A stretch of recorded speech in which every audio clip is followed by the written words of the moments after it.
his nightmares, he can see them. In his mind, he can hear them. Locutus. In his soul, he can feel them. I've just received a report from Deep Space 5. Long-range sensors have picked up... Yes, I know. The Borg. Set a course for Earth. Maximum warp. Now, in Earth's darkest hour, he must fight them again. Captain. Earth. Life signs? Population approximately 9 billion. All Borg. How? Time travel. Went back and simulated Earth. Changed history. I must follow them back. Repair whatever damage they've done. But this time, they must travel to the past April 4th, 2063.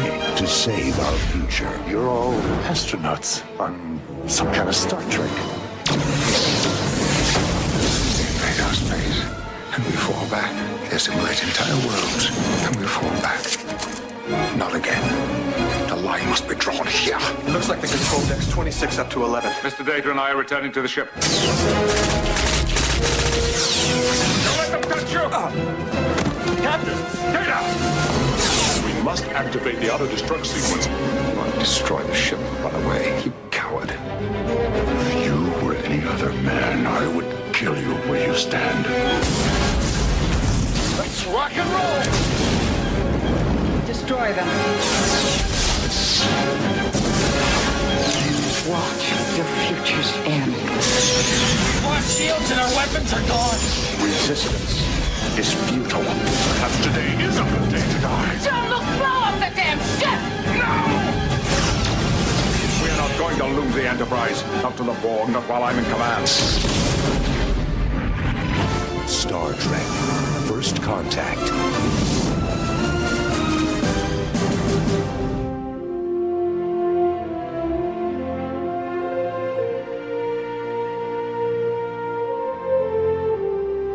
Hi, everyone, and welcome to Geekfest Rants. My name is Carlos Perron, and joining me today, I have James. Say hi, James. Hello, hello. Today, we are tackling a specific sci-fi film that we both really like, and it is part of the Star Trek franchise. Specifically, we're talking about Star Trek First Contact. Now, we're going to talk about how this film fits in amongst all of the other Next Generation films, because this isn't the first Next Generation film, and it obviously wasn't the last, but this was the first time that Jonathan Frakes had directed a Star Trek film. And the general consensus seems to be that just like with the original films, Wrath of Khan is the granddaddy of them all. Everybody loves that one, most of the original cast-only films. First Contact seems to be the best one of the Next Generation ones. And one of the reasons, I mean, there's probably plenty of reasons that we're going to discuss, but one of them is the director. We're going to talk about, how possibly underrated Jonathan Frakes is. But we do have to kind of put this film in its place in terms of where it belongs amongst the last wave of films. We're going to be dealing with the first one, which was Generations, which kind of combined the two casts. It was kind of a introduction of the new cast and a goodbye to the old cast. First Contact, which is the first next-gen only one, and Insurrection, which is his follow-up film, and finally Nemesis, the final Star Trek entry of the next-gen cast. Now, James, tell us a little bit about the first of these next-gen films in terms of how it kind of belongs or how it fits into the rest of the whole thing. Well, by the time Star Trek Generations was coming out, I think it had been established within Paramount that the original cast had gotten a little old. They had just recently done Undiscovered Country, which was considered successful, but it was also kind of considered a swan song, to the point where at the end, everybody gave their signature farewell in the credits. And they rode off into the sunset, in a way, actually, on the final scenes of the ships. And it was a very good movie, well-liked, well-received. But the Next Generation was really coming into its own. And I think the cast of the Next Generation had hopes of becoming a movie franchise. And I think Paramount felt that this was the time because they were younger. It was costing a lot for the original cast for diminishing returns as they got older and more into the franchise. Now, I think by the time they got to the point to write Generations, they tried to be too many things to too many people. They wanted to bridge the original cast with the new cast. And from what I recall, most of the original cast were contacted to participate, but they were token roles. They're almost like they were walk-on cameos. Right. I recall Leonard Nimoy said no almost right off the bat. George Takei said he did not want to participate because they had him back at the helm and he felt his character had become a captain. He didn't want to go back there. DeForest Kelly didn't participate. Maybe they felt at that point, well, if Spock and Sulu aren't going, they didn't need him. But Shatner, James Doohan, who's Scotty, and Walter Koenig, who is Chekhov, participated. And then they basically became ambassadors to send off the new ship named Enterprise. And you got to remember, like you said, these are, especially Scotty and Chekhov, they're the B characters already having to share screen time with a new cast. Their roles are going to be somewhat diminished from what they're used to already. It was a good idea. They probably had good intentions, but the way it turned out, it basically helped William Shatner's Kirk get a good farewell, get us some action scenes with people of his generation, so to speak. And it was entertaining. It started off on the right foot. By the time we get to the Next Generation cast, it's gimmicky, and it puts it into a naval appearance from the, 1800s. And while it's interesting, it kind of sets them off a little bit. And it tries to put them in the right mood, but the whole movie then continues to the point where Kirk is going to die. So instead of it being a Next Generation movie, it became a Kirk gets killed movie. Right. And it kind of upset original fans who obviously didn't want that to happen. And they were, a lot of times back then there was fans who hated the Next Generation. Next Generation fans weren't fans of the original. And then people in the middle, probably like myself, who like both. Well, like I said, so it set off a little bit of a controversy that Kirk died in a manner unnecessary, shot in the back. Right, the manner of his death was very... Yeah, the whole thing. And it didn't really set the Next Generation cast apart as heroes. And it underserved the original series by killing Kirk. So, like I said, while it was a noble attempt, Picard didn't come across heroic. He needed Kirk to help him. And the rest of the cast, they wrecked the Enterprise. It just seems like they were trying to kill the franchise rather than to burst it onto this new, the Next Generation movie series. Well, thankfully, by the time that was done, they realized some errors of their ways, and First Contact was the next in order. And Jonathan Frakes, who is Commander Riker, was hired to be the director. Which is unusual when you think about it, because I don't know how much street cred he had for being a director. I think he directed series episodes, and he was, respected. But after Shatner, they were lucky with Leonard Nimoy. But after Shatner directed it, which on Star Trek V, which I like, and there are fans who like it, it was considered a failure because the studio didn't help him money-wise, and they felt it was a little weak in terms of his style. But okay, so I'm actually a little surprised they went back to the well of in-house talent taking the director's reins. But let me tell you, I've recently rewatched this, and I'd say, which many people will disagree, I'd say this, not The Wrath of Khan, is the best entry and the purest of the Star Trek movies, which is loyal to its roots. And here's what I mean by that. You're going to need a bodyguard, I think, after this is over. Here's what I mean. After Star Trek The Motion Picture premiered, people said it was a little slow, a little ponderous. Technically, that was more what Gene Roddenberry's Star Trek was. It took Nicholas Meyer reworking Star Trek into a series of naval battles between the Enterprise and the Reliant, and taking the old character of Khan into turning it into a, more like a swashbuckling type of movie. Right. Which was technically not anything like the original Star Trek's intention. No. But well-loved and really well-made, except First Contact was true to the series and to the characters, I feel, in its entirety. Of the television show. It was more... It was what the Next Generation was on TV, in the movies, on a bigger scale. Now, Frakes wasn't the first guy they chose, but I think they got very lucky in picking him because he knew the characters, he knew the material, and he knew what they wanted to achieve here. They knew what this show wanted to become in a movie, as a movie series, and he took chances. You have, from the opening shot on, it's brilliant. It starts out in Picard's mind, basically, and just keeps pulling out and out and out as the Borg ship. I mean, it's a brilliant shot to watch. The other thing you also have to remember is the fact that they selected the Borg to be the central baddie for this particular film, which was great because when you look at the entire Next Generation series, the Borg is one of the highlights of the series. They actually pulled out an actual good bad guy, similar to how in the original series, the Klingons were the good bad guys that they finally manufactured that they could go back to. Next Gen, the Borg was the big one, was the most successful of the baddies that kept coming back. Every couple of seasons they would bring them back in some shape or form. Now, they hedged their bets by hiring talented supporting cast. James Cromwell was an excellent actor, and Alfre Woodward was a very strong actress as well. So they weren't stingy on the cast, they weren't stingy on the budget, and it felt like what we saw it on the screen. I love the music. It's Jerry Goldsmith music, who many fans feel is the best music of all the series. Pretty classic Star Trek. And if you watch it, they incorporated a lot of the kitschy things from the series without being too silly. You had the holodeck with Picard acting as the private detective. Mm-hmm. You had the characters being themselves, Geordi.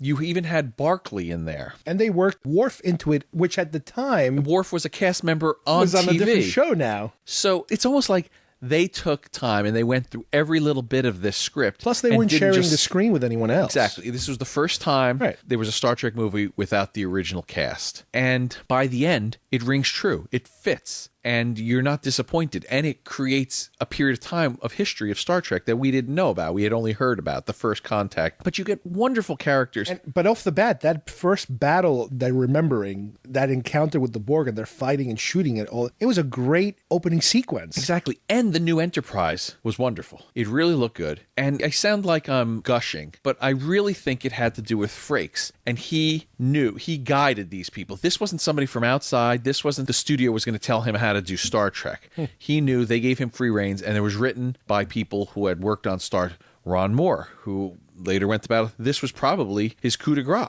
I don't know, individual stories, what he wrote more than others, but he and Brannon Braga wrote this, and I'm just very impressed with what I see now. It holds up. I think it's as good, if not better, visually as the Wrath of Khan. Now, trust me, I know this is a touchy subject, but I just think it holds up better than the Wrath of Khan. It doesn't feel dated. It still feels like it's true to the next generation. And I'm not, like I said, a pro next generation versus original. I like them both. It was also a pretty slick looking film. I mean, things look neat and clean, and, they didn't have too many locations to go to because it was primarily a space adventure. When they do actually go to Earth and stuff like that, it's interesting. But a lot of that action takes place right there in space, where you want to see some space battles. And Picard is more heroic. He doesn't come across whiny as it felt perhaps he was in the first one. Mm-hmm. And I don't know why that was. I don't know why the actor made certain choices or the director asked him to act that way. But this one, it looks like Picard's more heroic. He must have worked out. He seems like he's more muscular. It also had, I don't know if you noticed this, but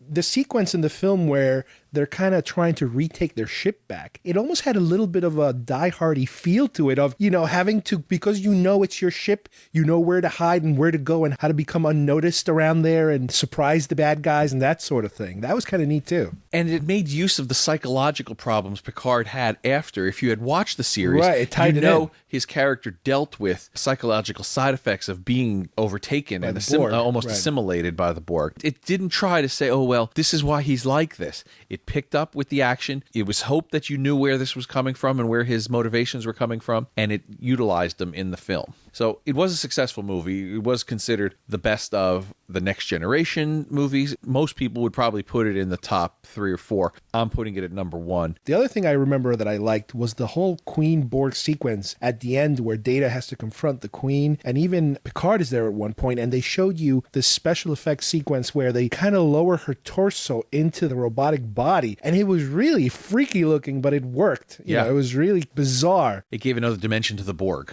Right, and you never seen that sort of thing, which they did later on. I think it was Voyager. They kind of redid the Queen. Yeah. But this was the first time they did something like that. And a little tie-in to the present Star Trek was the holographic Doctor from Voyager. So it had a little bit of... that's right. It had something to try to please everybody, but it didn't pander to everybody. Right. The characters were honest to their Next Generation expectations. Now, you got to keep in mind that what's happening with these films is the same thing that happened with the original films. As these films progress, and whether or not they're successful or not, some are successful, some are not so successful. Internally, there's also something happening with the cast, especially the top tier cast, where some of them one to be a little more in front of the camera, behind the camera, more important than others. So you can kind of start to see that certain characters, in order to get them to be in these movies, they have to kind of open the door and let them do other stuff, whether it's help them write other scripts, in some cases maybe even direct. But traditionally, it was always a Shatner versus Nimoy silent if you battle. get it, I get it. If I get it, you get it. Here, it seemed to be,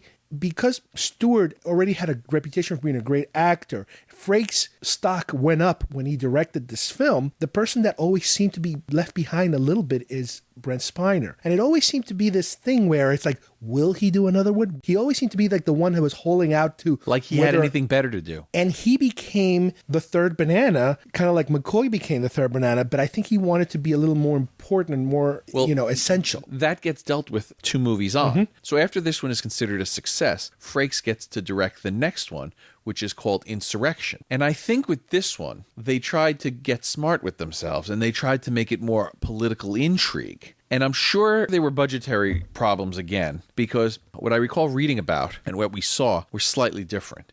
And I have a feeling that Paramount tried to make another movie like First Contact, but cut the budget or on the cheap. A little less money. Now, they used good actors. F. Murray Abraham. F. Murray. And it was not a terrible story, but it was a little convoluted. I think what you're saying is with the Data character, they gave him more to do. So he became more of a central focus, especially earlier in the movie, as the motivation of what happens. Again, characters being on the mark or being a little off. Well, this one, it came across that some of the characters were a little off. It was still in that world, and it still felt good, and I think it was very well directed, and I think, again, Frakes saved it by being the director who knows the characters the best, other than an outsider. But I think as far as the general public was concerned, it was too inside. It tried to get a little slick, and I think that was what was happening in the world of Star Trek in general. There was too much political intrigue on Deep Space Nine around this time. There was a lot more war going on between the different factions. I think what saved this movie is the actors knew their parts, and they worked with a director they respected, because the characters are true to themselves. I just think the story was a little convoluted. And I think I recall reading that by the end, there was a different finale, but it just felt weird how it ended on this space array or something like that. And it just felt something was missing. Like, I don't know if something was cut, I think the fight was supposed to be bigger or something. Or if the effects were supposed to be something a little bit more background. Yeah. Because it almost feels when they're inside this array, they're acting on a blue screen that nothing is being shown on. So it just came across to me like something's off. Something's not quite right. And I don't know. I don't really read up every detail of these movies afterwards. I think what I remember I take that them on face value. The general consensus was that it felt more like an episode, not so much epic as a film. And again, you're coming off First Contact. It's really hard to come off a movie that stands out so well. It came off as a lower grade, a lower level of finished product. And it still had Frakes, but it just didn't get there that much. So finally, a little time passes, and I think they realize they need to follow up, and they choose Nemesis. And they took their time. Yeah, I think it was about 4 years. And so at this point, it's almost like now these characters have aged. The studio wants, again, there was always talk, the Academy. We're going to do the Academy movie. And you know what? They basically eventually did the Academy movie. Right, but not with this particular group of people. But what I'm saying is the studio was going to show them they can do it better. So they hire a writer who worked on Gladiator, and it was supposed to give it more grit. And they hire a director who doesn't know anything about the characters, to the point where some of the actors said he had them doing things that character wouldn't completely do. It's funny because the story, at least the theme, to me was an interesting theme. It actually got my attention more than previous themes because of the idea of messing with Romulans. Okay, those are big baddies. It was great to have the Romulans, but didn't it feel like we had been over this? This was a story, and you can tell it looks like 2 stories going on. Somebody had a story about the Romulans, and somebody had a story with Data. So again, Data finds another Data. I feel like we went over that in the series. Well, it's almost like they always have to throw him a bone. It's like, why do you have to? This is where Brett Spiner got his, if I don't come back, I might not come back. Well, they let him be a co-writer. And so that's what I'm saying. So you had 2 stories trying to work into one. Now, that's not bad. But in this case, it's as if they were trying to be the Wrath of Khan. They were trying to be the next generation. And they were trying to be this new gritty version of Star Trek where it's a little darker. And if you look at it, it's a very dark dark movie. It is very dark. The whole concept of the Romulans having two races, the almost vampire-like Yeah. race. Well, they were the Remans. Right. The And Remans then were the the more human-looking ones, the more Vulcan-looking the actor ones. who played in Beauty and the Beast, Ron Ron Perlman, played a right. Reman, and Tom Hardy, Who's now a big shot these he's days. huge. This is more than 10 years ago. Tom Hardy now has come into his own. I mean, he's an excellent actor, but now talk about genre. He's going to be Bane, and he's going to be Mad Max. He was in Inception, He's also been in Layer Cake. and he was in Bronson, a great Yeah. film, and Warrior. Huge. So you have the makings of an unbelievable Star Trek movie, you figure. I don't know every detail about it, and Star Trek fans can hate me or pick this apart. They're going to know better, and I accept that. It just seems like this movie, either the best parts were left on the cutting room floor, or the studio stepped in, and every time they were about to make a bold move, said, don't go that far. Oh, watch out. This is this. This is that. It just seems like something's missing. The Romulans were a no-brainer. It was wonderful to choose them. These actors were very good actors. They know their stuff. The Next Generation cast know their parts, but yet it felt like a goodbye. By the end of it, it felt like, that's it. We're not going to see these guys anymore. And I think the actors even knew it. Even though they might not have known it, they had that feel too. And once again, bringing it back to Brent Spiner, I think he wanted to do a Star Trek II type of a Nimoy kind of ending to his character, where he wanted to put a period at the end of his performance, but kind of leave the door open just in case. Yeah, so I think the audiences also had that vibe because nobody really went to see it. It made very little money in comparison for what it cost and at the time. While I'll definitely say it is not the best one by far. It's not the worst. It's not the worst of the new ones either. As far as I'm concerned, like in the order that I like them, I think I would go with First Contact, Nemesis, Generations, and Insurrection. Really? That's interesting. I personally say, originally I would have said a different order, but I think lately I say First Contact, Insurrection, Nemesis, and then Generations. I think as much as Generations tried to bring the table, like I said, they tried to be too many things to too many people. And there was hope for Nemesis, but, So as it turns out, there were talks, there was potential. The actors wanted to do one more, wanted to get their goodbye, but I think that was the goodbye. But it was a good thing in a way, because as opposed to what's happening now, where a movie hasn't even come out yet and they're already planning the reboot, they let this one breathe for a while. On screen, you mean? On screen. Yeah, it was because about... the shows were still it was happening. about 7 or 8 years. Right, but as far as we know, that was the end of their participation, these next-gen characters in the films. Yeah, it's too bad. As a Star Trek fan, I think that was more like Star Trek than what J.J. Abrams is putting out, but he has a way to revitalize it. I hope he stays energetic about it, because I also feel his stuff, he starts out strong and then it kind of withers a little bit. You think about it, it's also kind of a little bit unfair that, they only got 4 films, right?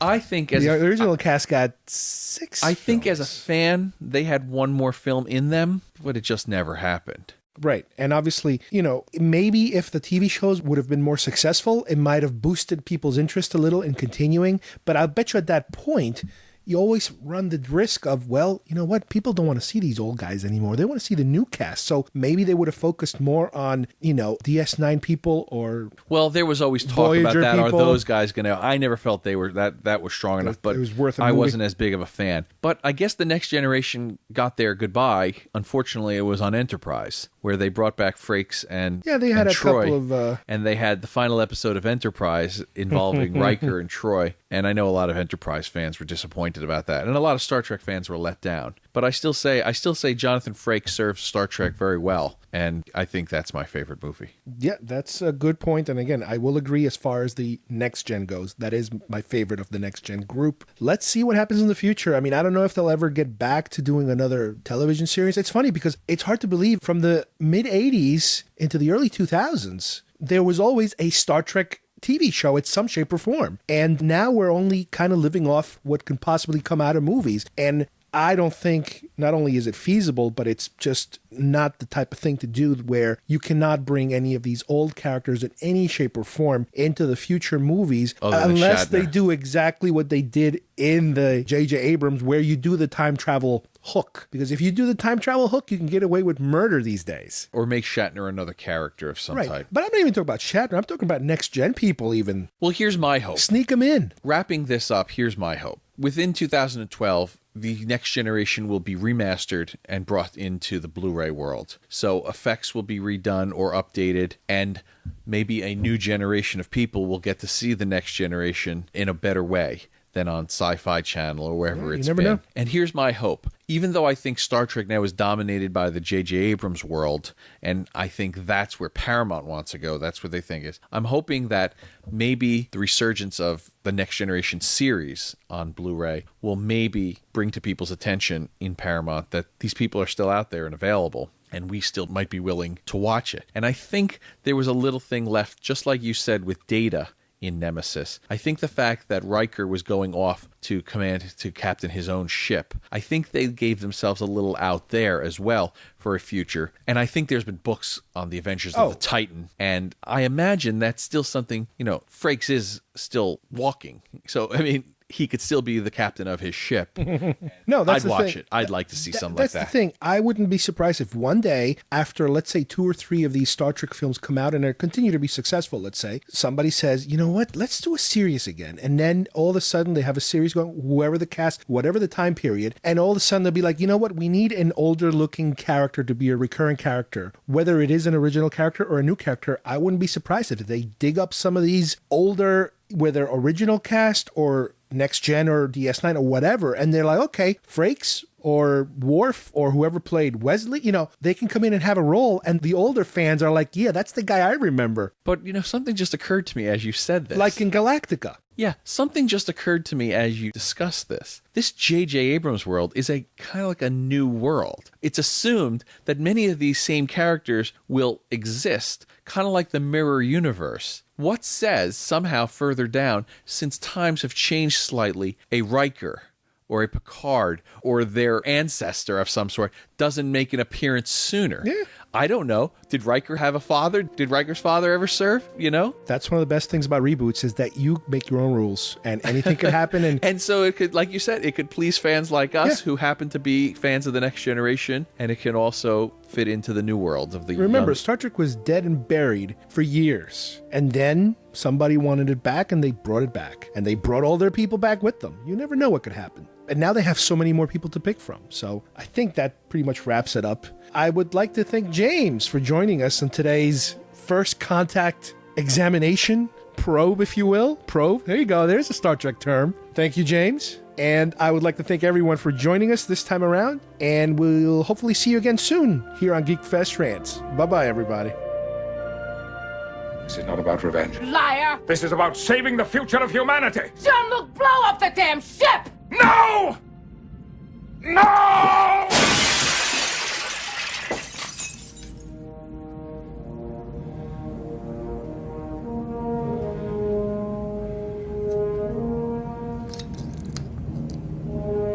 I will not sacrifice the Enterprise.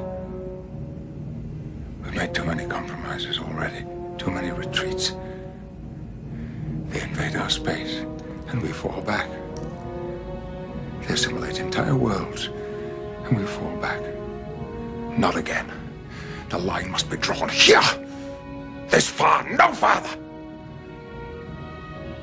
And I will make them pay for what they've done.